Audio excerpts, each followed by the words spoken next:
নমস্কার বন্ধুরা, আমি আবার চলে এসেছি তোমাদের সামনে সম্পূর্ণ নতুন একটা হোটেল রিভিউ নিয়ে। তো আমরা কিছুদিন আগে উদয়পুর ঘুরতে গেছিলাম, হোপফুলি তোমরা ব্লগটা দেখেছো আর তোমাদের হয়তো ভালোই লেগেছে। তো ভাবলাম যেই হোটেলে ছিলাম সেই হোটেলের রিভিউ দিই। উদয়পুরে আমরা এখন যে হোটেলটা দেখাচ্ছি সেটা হচ্ছে ফতেসাগর লেকের ঠিক সামনে অবস্থিত। হোটেলের নাম হচ্ছে হোটেল রামপ্রতাপ প্যালেস বাই ফতেস কালেকশন। তো হোটেলটা তো খুবই সুন্দর, পুরো একটা হাভেলি টাইপের হোটেল। ইচ্ছেই ছিল যে উদয়পুরে যখন যাচ্ছি রাজস্থানের একটু এরকম কোনো জায়গায় থাকবো যেখানে থেকে অ্যাকচুয়ালি আগেকার দিনে যে রাজারা যেরকম রয়্যাল ভাবে থাকতো, তো ঠিক সেরকম ভাবেই একটু থাকবো। তাই জন্যই এই রামপ্রতাপ প্যালেসকে বেছে নিয়েছিলাম। এমনিতেও উদয়পুরে কিন্তু হোটেলের যে প্রাইস সেটা কিন্তু নর্মাল যে কোনো জায়গার থেকে, মানে ইন্ডিয়ার যে কোনো জায়গার থেকে কিন্তু একটু বেশি বলতে পারো।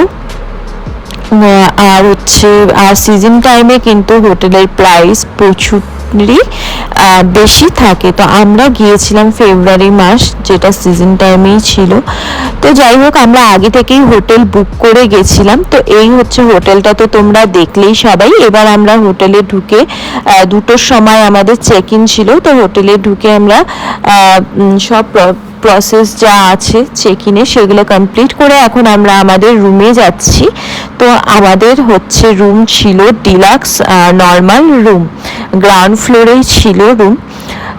আর তো আমাদের মেন মানে ক্রাইটেরিয়া ছিল যে রুম যেটাই হোক না কেন একটু যেন স্পেসিয়াস হয়। হোটেলের রুম স্পেসিয়াস না হলে একদমই ভালো লাগে না, খুবই ঘিঞ্জি টাইপের মনে হয় যে কোথায় লাগেজ রাখবো বা কোথায় কি রাখবো। তো সেই জন্য একটু আমরা রুমটা স্পেসিয়াসই নিয়েছিলাম।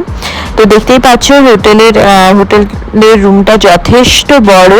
ঢুকেই ডান দিকে একটা টেবিল ছিল আর একদম লেফট সাইডে রুমের একটা লাগেজ রাখার জায়গা আর একটা কাবার্ড আছে। কাবার্ডের ভেতরে লকারও দেওয়া আছে, যদি কেউ কিছু মূল্যবান কিছু রাখতে চায়। জেনারেলি হোটেলে তো সেরকম ভাবে কেউ মূল্যবান কিছু নিয়ে আসে না, যাই হোক তাও সেফটি পারপাস দিয়ে রেখেছে। আর এবার চলো তোমাদেরকে বাথরুমটা দেখাই। বাথরুমটা হচ্ছে খুবই সুন্দর, পরিষ্কার, নিট অ্যান্ড ক্লিন ছিল। তো তোমরা দেখতেই পাচ্ছ বেসিন আর টয়লেট একসাথে, আর স্নান করার জায়গাটা আলাদা পর্দা দিয়ে ডিভাইড করা ছিল। তো আমার জিনিসটা খুবই ভালো লেগেছে এই কনসেপ্টটা। আর বাথরুমের যে ডোরের ডিজাইন, মানে ডোর ঠিক না, মানে বাথরুমের ওই পর্দার কার্টেনের ওপরে যে ডিজাইনটা সেটাও খুব ভালো লেগেছে। আর এবার চলো রুমের ভিতর তোমাদেরকে দেখাই। রুমের ভিতরে এই যে বেডটা দেখতে পাচ্ছ, এটা কিন্তু পুরো কিং সাইজ একটা বেড। আর হচ্ছে যেহেতু এখনো ঠান্ডার সময় তাই কিন্তু রুমের ভেতরে হিটারও দিয়েছে। এই যে সামনে কালো রঙের, এটা হচ্ছে হিটার। তাছাড়া এমনি যেরকম, এছাড়া রুমের মানে বেডের চারপাশে হচ্ছে সাইড টেবিল ছিল, একটা ঘর মানে টিভি ছিল, টেবিল ছিল, সেখানে কফি টফিও ছিল।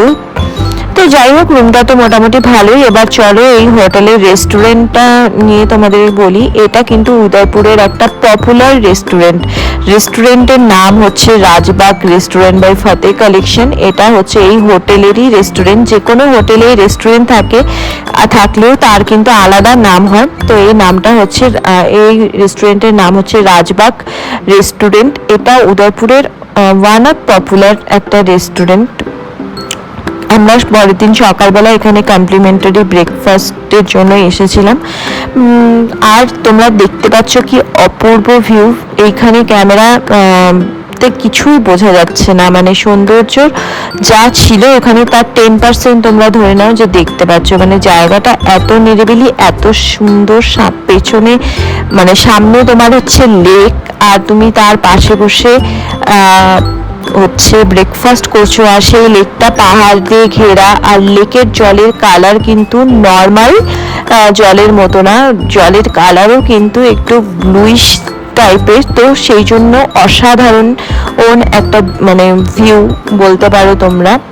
আর এই হোটেলে ব্রেকফাস্ট তো মোটামুটি ভালোই লেগেছে। আমরা যেহেতু ব্রেকফাস্টটা কমপ্লিমেন্টারি পেয়েছিলাম, তাই আমরা লাঞ্চ আর ডিনারের এক্সপিরিয়েন্সটা হয়নি। কিন্তু এখানে ম্যাক্সিমাম লোকজন কিন্তু রাতে ডিনারের জন্য আসে। ডিনারের জন্য আসলেও কিন্তু আগে থেকে টেবিল বুক করে আসতে হবে, নয়তো দিনের দিন আসলে পাওয়া যাবে না। উদয়পুরের সব রেস্টুরেন্টগুলোতেই সেমই, যেগুলো খুব পপুলার সেগুলোতে তুমি যদি আগে থেকে বুকিং করে না যাও, ওয়ান ডে প্রায়র মিনিমাম তোমাকে বুকিং করতেই হবে, নয়তো কিন্তু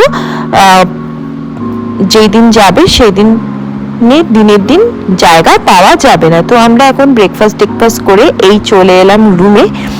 তো এই ছিল আমাদের হোটেল রিভিউ। কেমন